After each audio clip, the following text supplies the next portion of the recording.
please rise, and body and/or spirit for our opening hymn, Guide My Feet.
I am Reverend J. Wolin. I don't even need to look at my script to say that. Settled minister here at the Unitarian Universalists of Sarasota. We especially want to welcome all of you, but especially our visitors today, both here in person as well as online on live stream. We invite our visitors to participate in any of our events here. And to find out more about Unitarian Universalism and this congregation, we encourage you to register on our virtual guest book that is at the top of our website, uusrq.org. And if you are in person, there's a sign-up sheet on the visitors desk right outside the sanctuary. And if you do, you'll get a weekly email as well as some Zoom links. So, for virtual events. Also as well today, I think is a second Sunday. We have a potluck today. And even if you haven't brought anything, please join us. As well, we will also have coffee and desserts, which we have after every service as well, even when we have a potluck. So we do look forward to getting to know each other. We have a couple of quick announcements today. Just a reminder that tomorrow night, I believe it's 6:30, we will have a congregational conversation. The topic will be staffing and stewardship, and those two are very much connected. We just want to give you an update on the staffing. We've had some new people that have started, and just give you an update on that, and as well we'll talk about stewardship. Zoom link was sent in an email yesterday. You can look. I think there'll be another email that'll go out tomorrow about that. A reminder, in case you didn't see it, we will be having a celebration of life for long-term member Charlie Allen next Sunday at 3 p.m. And today is the culmination of the Guest at Your Table program. So please see our UU Service Committee liaison, Linda Bodycomb, who will be by the social justice table after the service. And if you don't know what Guest at Your Table is, go to the social justice table and they'll tell you. All right, and now, without further ado, let us enjoy the music of our choir.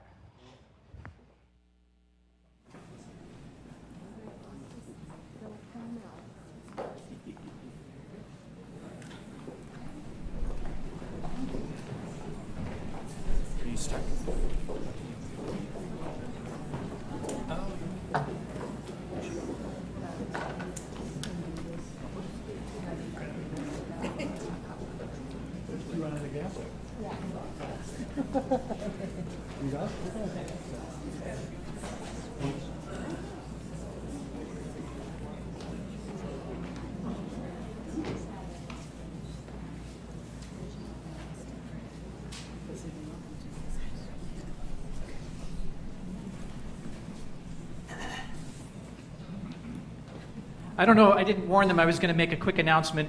This song is fun, and in the past year, this is the song that I've most heard from the choir. When are we singing that one again?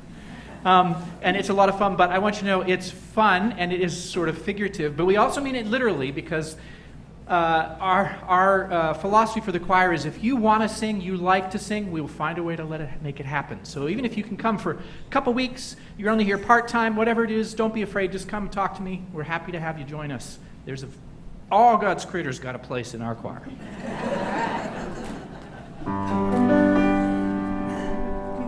1, 2, 3, 4.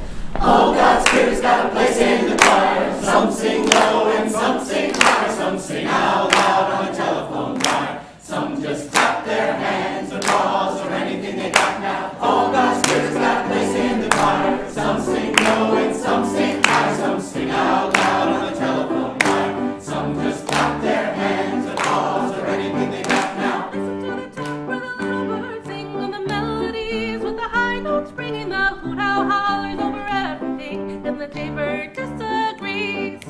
Singing in the nighttime, singing in the day. The little duck quacks and he's on his way. The otter doesn't have much to say. And the porcupine talks to himself. 1, 2, 3, 4. All God's critters got a place in the choir. Some sing low and some sing high. Some sing out loud on a telephone wire. Some just clap their hands and paws or anything they got now. Dogs and the cats, they take up the middle while the honeybee hums and the cricket fiddles, the donkey brays and the pony neighs. The old gray badger sighs. Listen to the bass, it's the one on the bottom where the bullfrog croaks and the hippopotamus moans and groans with a big to-do and the old cow just says moo. All God's critters got a place in the choir. Some sing low and some sing high. Some sing out loud on the telephone wire. Some just clap their hands and paws or anything they got now. It's a simple song of living, sung everywhere by the ox and the fox and the grizzly bear, the grumpy alligator and the hawk above, the sly old weasel and the turtle dove. All God's critters got a place in the choir. Some sing low and some sing high. Some sing out loud on the telephone wire. Some just clap their hands or paws or anything they got now. All God's critters got a place in the choir. Some sing low and some sing high. Some sing out loud on the telephone wire. Some just clap their hands or paws or anything they got now.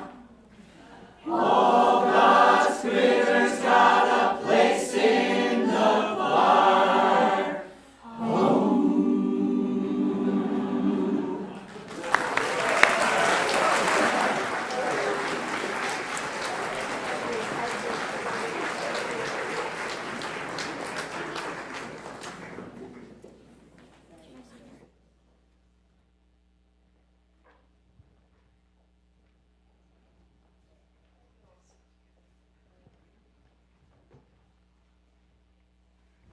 Our opening reading today is from the Book of Joy from the Dalai Lama and Archbishop Desmond Tutu. Generosity is often a natural outgrowth of compassion, though the line between the two can be hard to distinguish. Generosity is so important in all of the world's religions because it no doubt expresses a fundamental aspect of our interdependence and our need for one another. Generosity was so important for our survival that the reward centers of our brain light up as strongly when we give as when we receive, sometimes even more so. Compassion and generosity are not just lofty values. They are at the center of humanity and what makes our lives joyful and meaningful. So as we light our chalice, let its light be the symbol of the light within us when we consider giving. And so please join me now in affirming our value of generosity. It's in your order of service as well as up, hopefully, behind me. Okay. We cultivate a spirit of gratitude and hope we covenant to freely and compassionately share our faith, presence, and resources. Our generosity connects us to one another in relationships of interdependence and mutuality. Okay, I am not Catherine Bonner, but Catherine was not feeling well this morning, but she did before she went to bed last night, or maybe early this morning, put in her words for all ages, and so I will share that with you. And today, the words for all ages is I Am We, a book of community written by Sarah Verde and art by Peter Reynolds. So I know it is important to take care of me, to focus on my breath, my own needs, to be kind to my mind. Sometimes I wonder, is that selfish? How does caring for myself help anyone else? But then I realize that the better I feel inside, the more I can be there for others, my friends, my family, my cat, my community, because I do not exist alone. I am part of something much bigger than just myself. And when we each take the goodness and self-compassion that's inside and turn it outward, that is how we make progress and change. How we build, create, learn, and show love. How we care for each other affects the world. I am more than me. I am we. When there are challenges and struggles, I can check on you and you can check on me. We can create safety nets so no one falls. When there are where there is hurtfulness and inequity, we can stand up for each other. We can sit, gather, march, sing, vote, stronger in numbers, louder in voices, as we call for justice. When there are differences and thoughts and opinions, oh my God, can you believe that? We can have a conversation, listening, disagreeing, and agreeing with gentleness, finding the right solution for all of us. When there is shyness and the feeling of not belonging, we can be the welcoming committee, interested and thoughtful, making sure there is a place for everyone. When there are problems to be solved with creativity, I can share my talents and you can share yours. We can combine our skills and ideas to dream of something spectacular.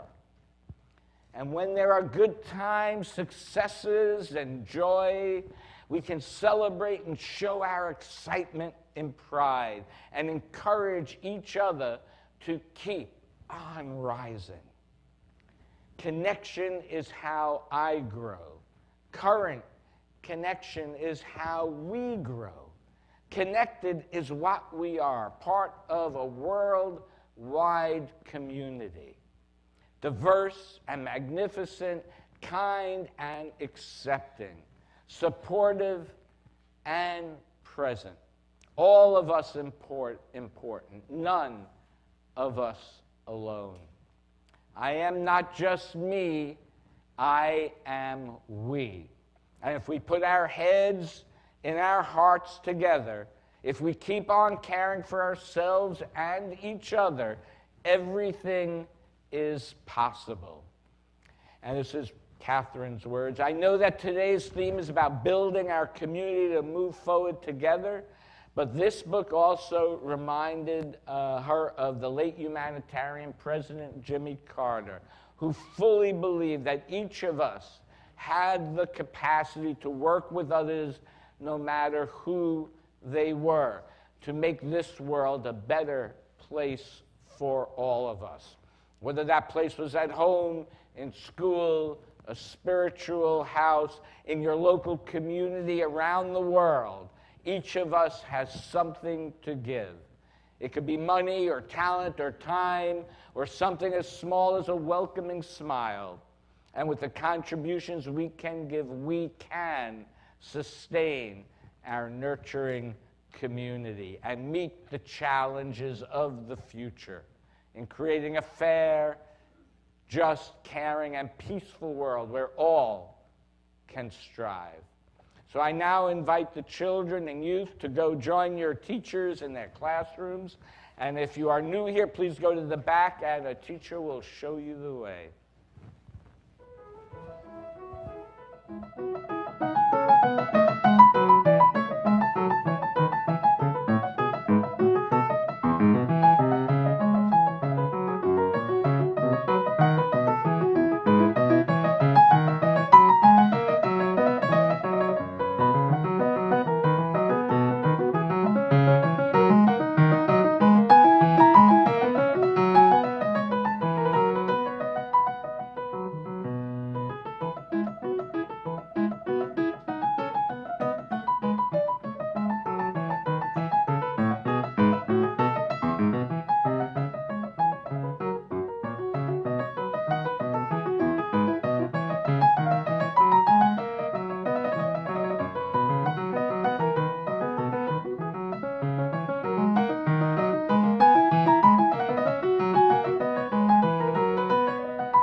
Really, I almost didn't want to get up. I was just in such a serene place after that. Our centering inwards are from Choose to Bless the World by Reverend Rebecca Ann Parker. Your gifts, whatever you discover them to be, can be used to bless or curse the world. The mind's power, the strength of the hands, the reaches of the heart, the gift of speaking, listening, imagining, seeing, waiting, any of these can be used to feed the hungry, to bind up the wounds, to welcome the stranger, to praise what is sacred, to do the work of justice, or just to offer love. Any of these also can be draw down the prison door, hoard bread, abandon the poor, obscure what is holy, comply with injustice, or withhold love. You must answer this question: what will you do with your gifts? Choose. Choose to bless this world. The choice to bless the world is more than an act of will, a moving forward in the world with the intention to do good. It is an act of recognition, a confession of surprise, a grateful acknowledgement that in the midst of a broken world, unspeakable beauty, grace, and mystery abide. There is an embrace of kindness that encompasses all of life, even yours. And then while there is injustice, anesthetization, or evil, there must be a holy disturbance, a benevolent rage, a revolutionary love, protesting, urging, insisting that which is sacred will not be defiled. Those who bless the world live their life as a gesture of thanks for this beauty and this rage. The choice to bless the world can take you into solitude to search for the source of your power and grace, native wisdom, healing, and liberation. More, the choice will draw you into community, the endeavor shared, the heritage passed on, the companionship of the struggle, the importance of keeping faith, the life of ritual and praise, the comfort of human friendship, the company of the earth, the chorus of life welcoming you. None of us alone can save the world, but together, that is another possibility waiting. As we go into a time of silence, I ask you to contemplate your gifts and how you can use them in the world.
It's okay.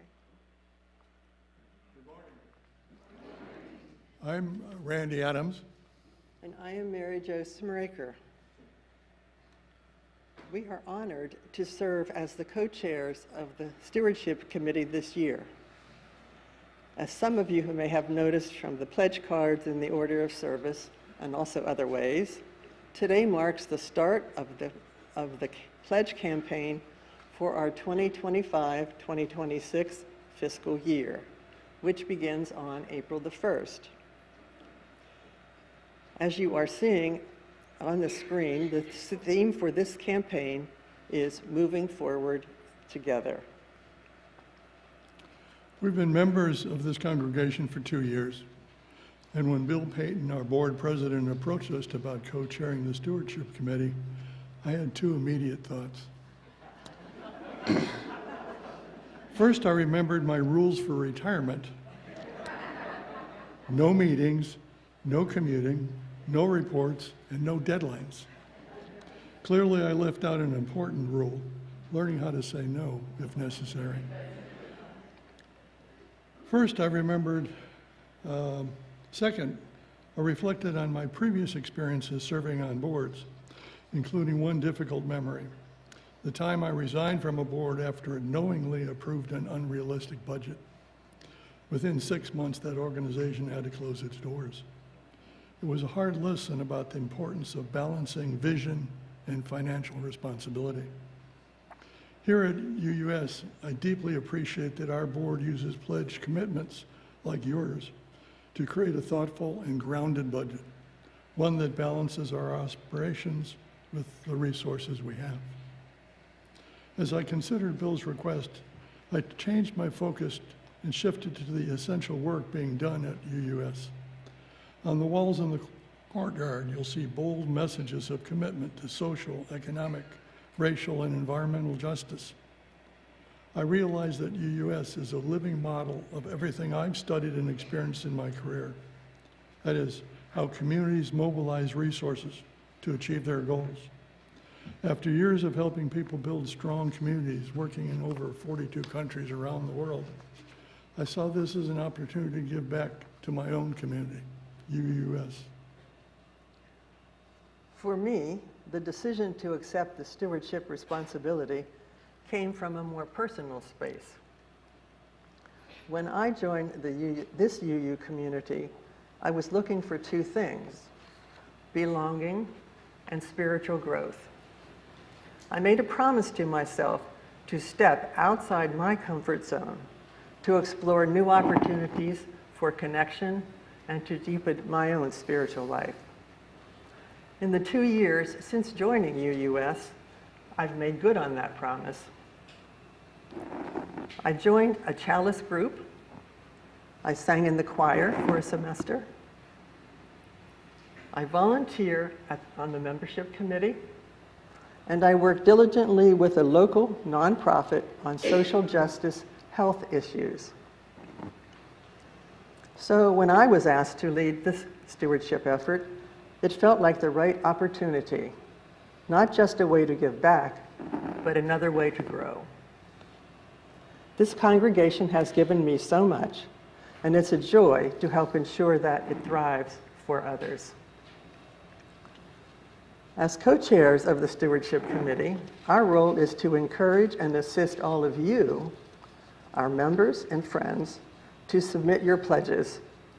Pledges lead to a responsible budget for the upcoming fiscal year.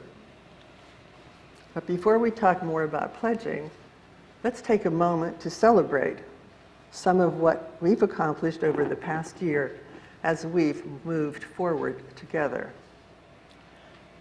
As a congregation, we've supported one another through family, health, and hurricane challenges. We've strengthened relationships within UUS and welcomed many new members to our community.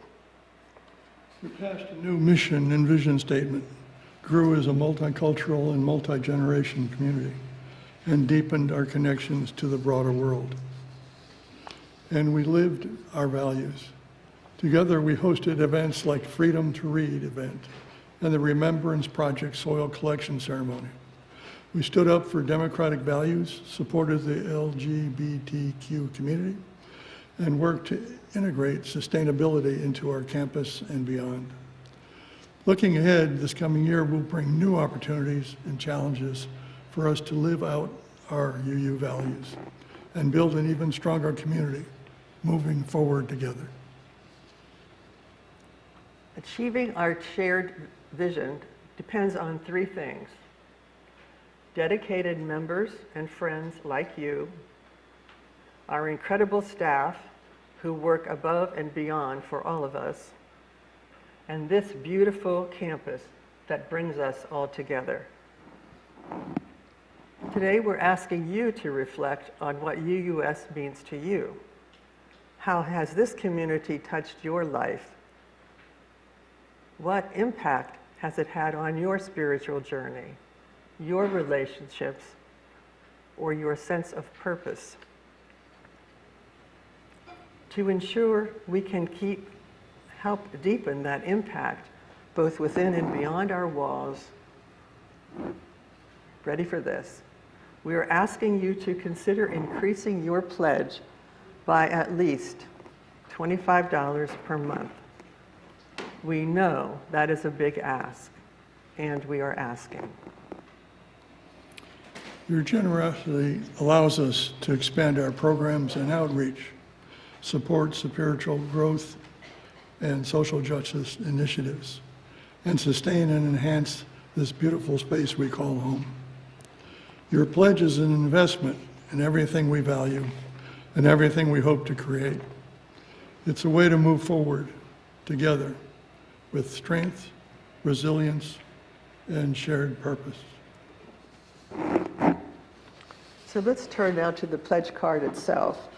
You'll notice, in addition to the usual options for submitting your pledge, we've added a QR code to help make it easier for some of you who prefer that kind of connection. And by some chance or other, if you are ready to pledge today, we invite you to drop your completed card in the pledge box, which is available in the courtyard after the service. For those of you online today, don't worry. We will all receive a pledge card and a letter in the mail this week. If you have questions or need help remembering last year's pledge amount, contact Ann Foy, our Director of Finance and Operations. Her email is on the bottom right on the pledge card. Also, during Sunday services over the next few weeks, you will hear from other members who will share what UUS means to them. We hope their stories inspire all of us to pledge generously. In closing, let's remember that together we've proven what this community can achieve when we act with purpose, compassion, and resilience.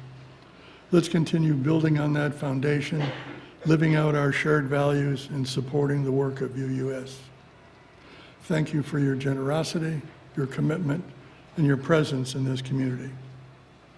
And now we'll give you a chance to practice your generosity by giving today's offering. For those online or those here on your cell phone, there is a link to donate in the description of the YouTube video or the QR code in your order of service. Let this be sacred time begin. Thank you.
Our next reading is an excerpt by David White entitled Giving.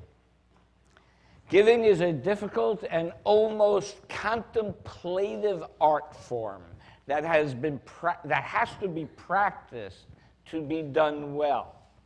To learn to give is almost always the simple and often heartbreaking act of just giving again. To stop giving in any situation is to call an end to a relationship. Giving is an art, an essence of existence and a test of our character. It asks deep questions about our relationships to others, to ourselves, and to time itself. To give well, appropriately, and often is to establish a beautiful seasonal symmetry between the urgency within us that wishes to be generous and the part of the world that is suddenly surprised and happy to receive. To give generously and appropriately with feeling has always been recognized as one of the greatest of human achievements.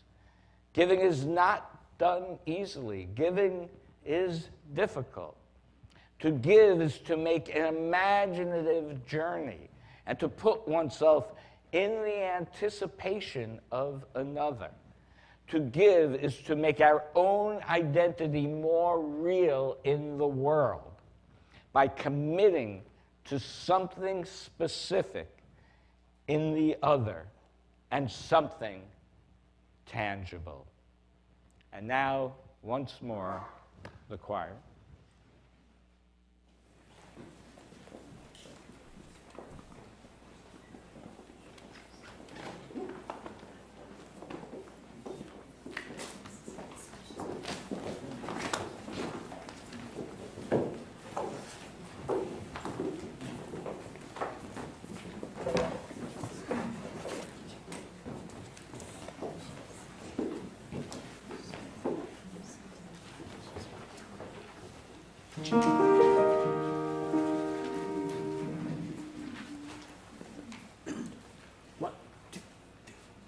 Do not leave your cares at the door.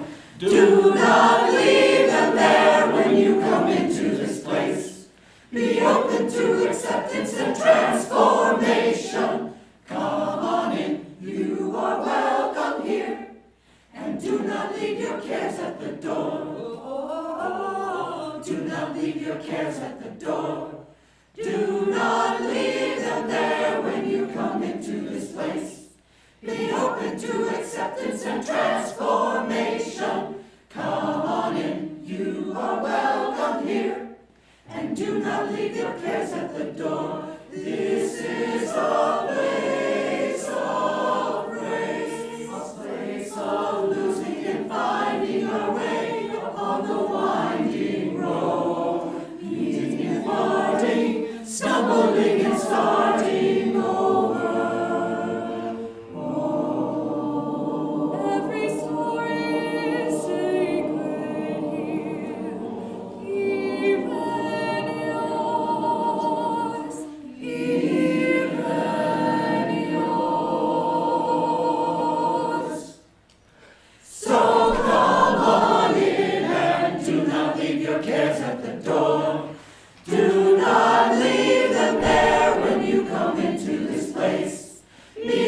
To acceptance and transformation. Come on in, you are welcome here. Come on. And do not leave your cares at the door. Amen.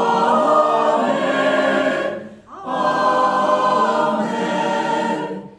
Amen.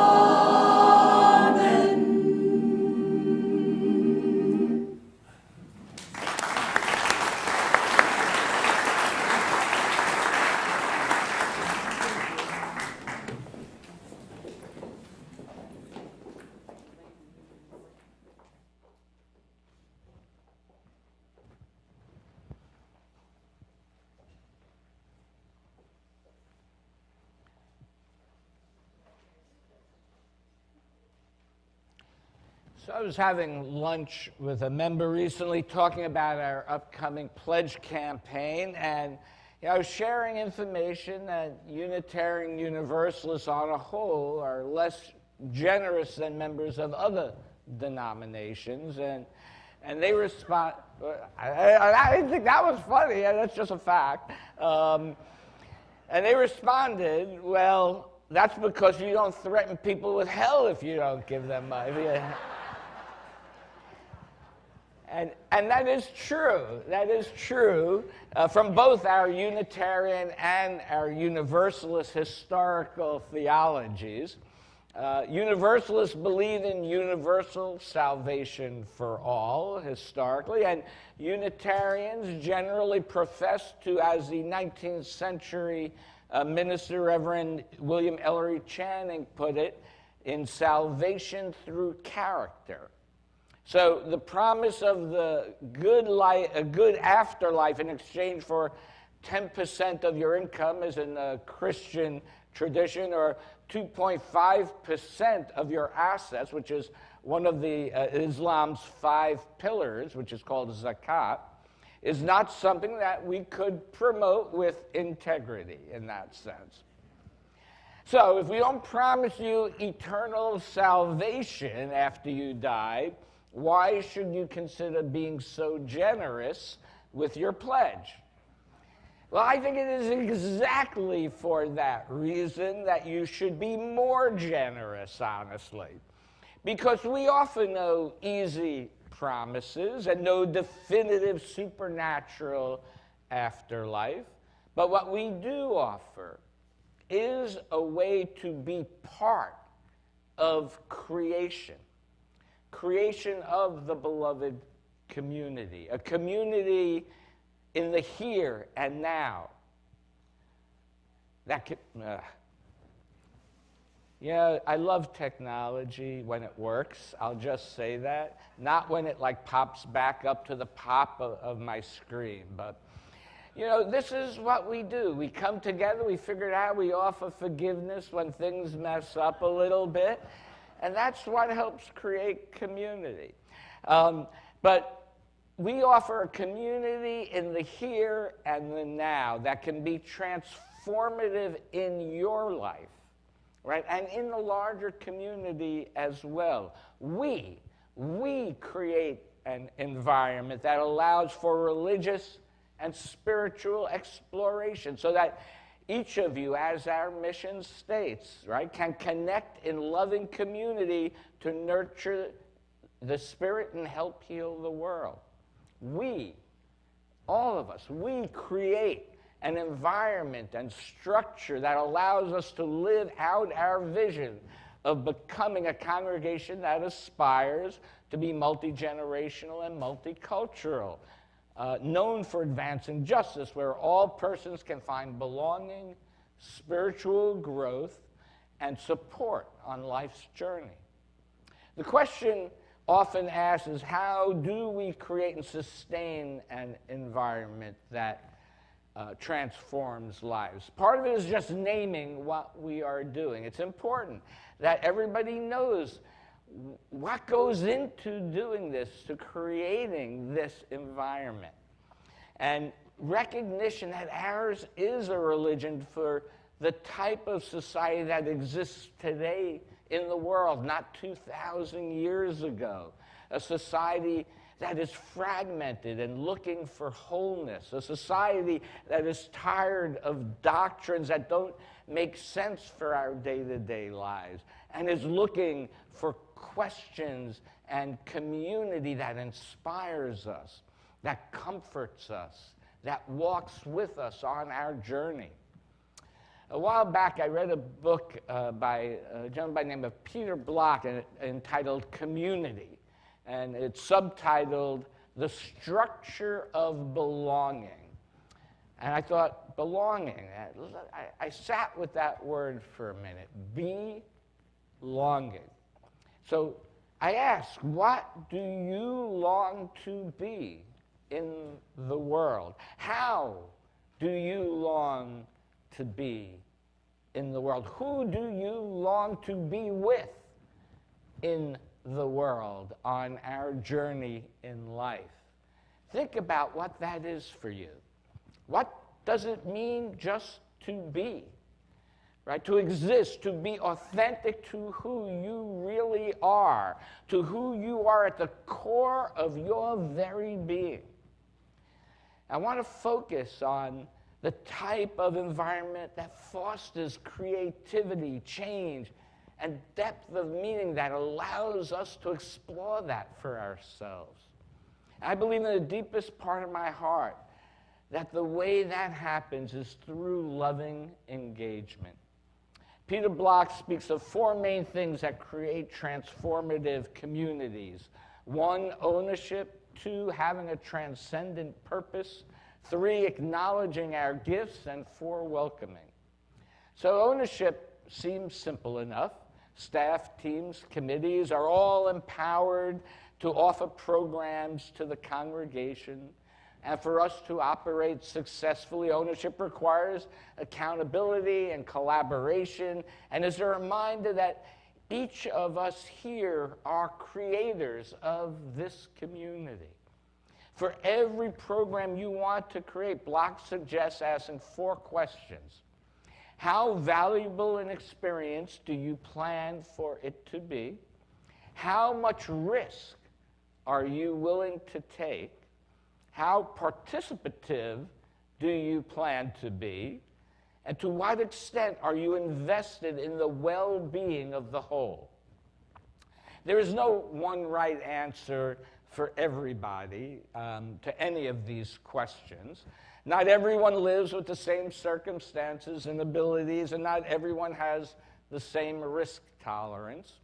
But ultimately, we as a congregation are created by the programs and the relationships that you participate in. So I encourage you, if you feel moved, if you are passionate about something, if you want to better the well-being of the organization with your gifts, if you want to explore how to integrate your gifts, sometimes you just have to ask, right? And there is a risk in that. Let's be honest, right? There is a risk that someone might not like your idea, or worse, not listen to your idea, or even worse, ask you to volunteer to do the thing you want to do. Thus the question, how participative do you want to be? All growth, all ownership requires risk, right? It requires discernment from those who have already walked the path, and it requires a fresh look from those who are just starting on the path. With each new person who enters our doors, we are changed by their input. Nothing stays the same. And we have to adapt to a changing society and our changing community. For we are all in this together. And for us to be truly transformative, we must participate in the ongoing creation of this congregation. By your actions, small and large, you learn to care and love and create and be a part of this community. And in doing so, in that caring, in that loving, you are creating something larger than just your own concerns. And that, to me, is transcendence, when you care for something other than just yourself. And then the next item on the list is our gifts. And I'm not just talking about monetary gifts.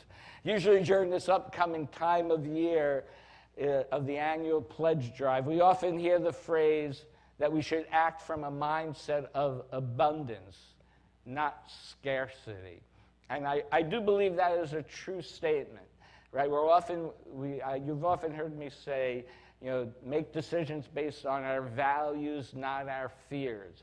And it is fear that leads to the idea of scarcity, and it is our values that lead to the idea of generosity and abundance.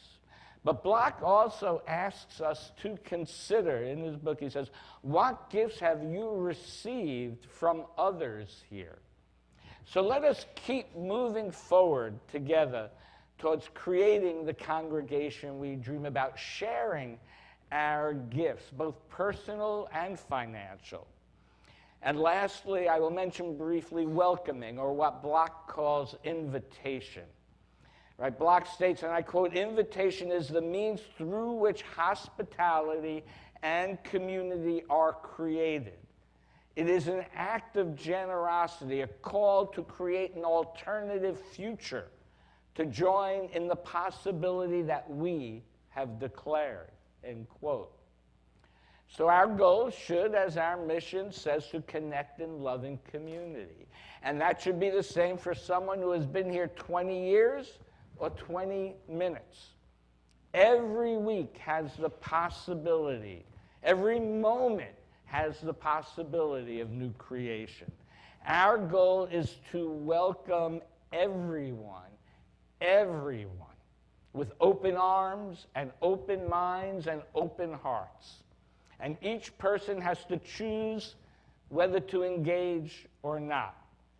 But I can promise you, if you risk engagement, if you risk digging in and going deep, if you risk being generous with your compassion and your finances, you, others in this congregation, will grow by that experience.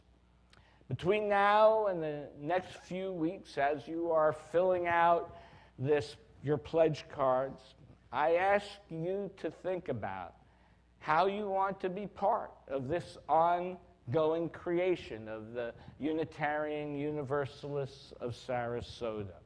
I want you to think about just how much you value the Unitarian Universalists of Sarasota, and not just for yourself, but as well for the Sarasota community.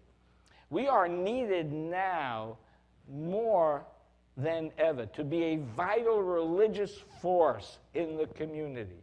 We cannot do what we do without you and your gifts, both personal and financial. I cannot promise you eternal salvation. I'm sorry. I wish I could. But we do have eternal salvation in what we do and what our legacy is and what is left for the future. And what I can promise you is that here in the present, in the here and now, if we all move forward together in building the beloved community, we will be transformed and we will have the opportunity to transform others. And if we all work together, welcoming everybody's gifts, with generosity, we will create the world that we dream about. So please be generous so we can continue to move forward together to bring transformation to ourselves and to the world. Please rise and by the Andor Spirit for our closing hymn, 1018, Come and Go With Me.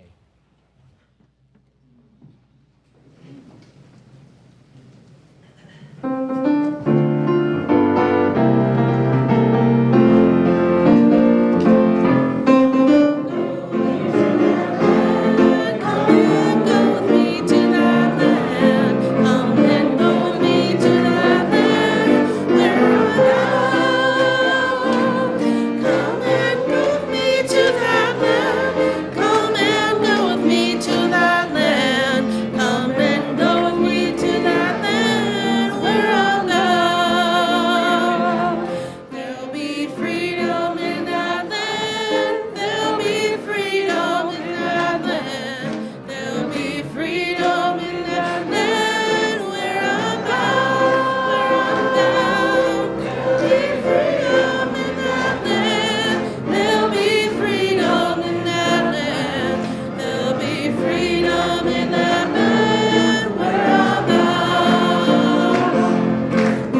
Welcome, everyone. Our closing words, a little poem I wrote, Engage. Engage as if preparing for a reverential moment, a commitment, a joining out of many one, each self-individuated, but the sum greater than the parts. Engage as in an action, to live fully, to trust deeply, to love boldly, to give abundantly. Please join me now in extinguishing our chalice. We extinguish this flame, not the light of truth, the warmth of community, or the fire of commitment. These we carry in our hearts until we are together again. Thank you all for your presence here today. Go forth, be generous, be loving, do good. Thank you.